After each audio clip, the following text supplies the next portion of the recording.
Hey guys, it's Steve with Clear Tai Chi doing a video today on Root Jin, and it's a continuation of my last video on Ting Jin, Ting being listening, I did listening, Jin being power. A Jin's a combination of the mind of the Chi energy and the E mind intent. And when you put them together, the quality of the mind and what it intends to do will take on qualities of energy.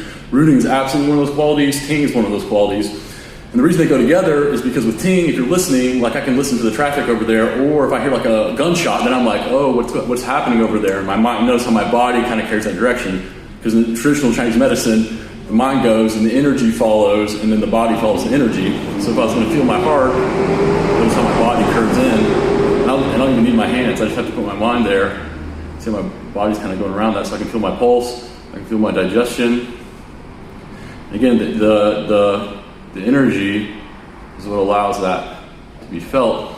Also, then the way it goes into rooting is the same way you can, like, if you're in bed at night and you hear a bang downstairs, you're like, oh shit, and your mind goes there to figure out what it is.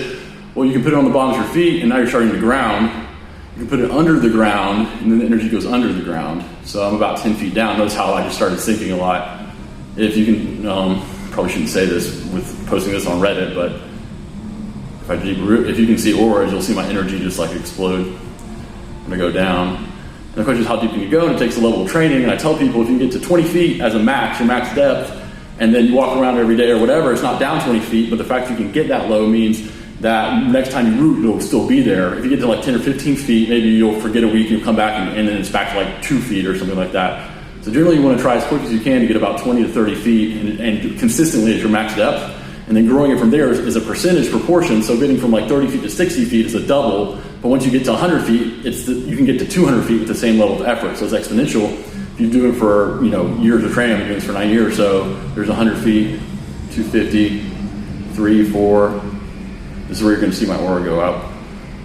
450, and then you can do this thing where it's double. So there's 450. Can I get to 900? I got to 700.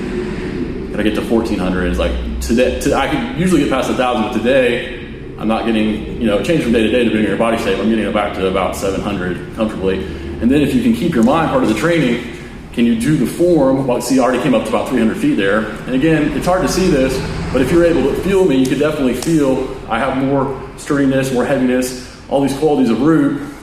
And then the idea with the form training is you keep the root down as you're moving. So if I'm up tall, there's that. If I drop my root a little bit, the movements become more precise because the body has to be more precisely aligned to get the mind to go down, for the mind to be aligned to go down further. So by building root, not only are you building your capacity to hold energy, you're building your capacity to have good alignment, you're building your capacity to have your mind aligned to be more smooth.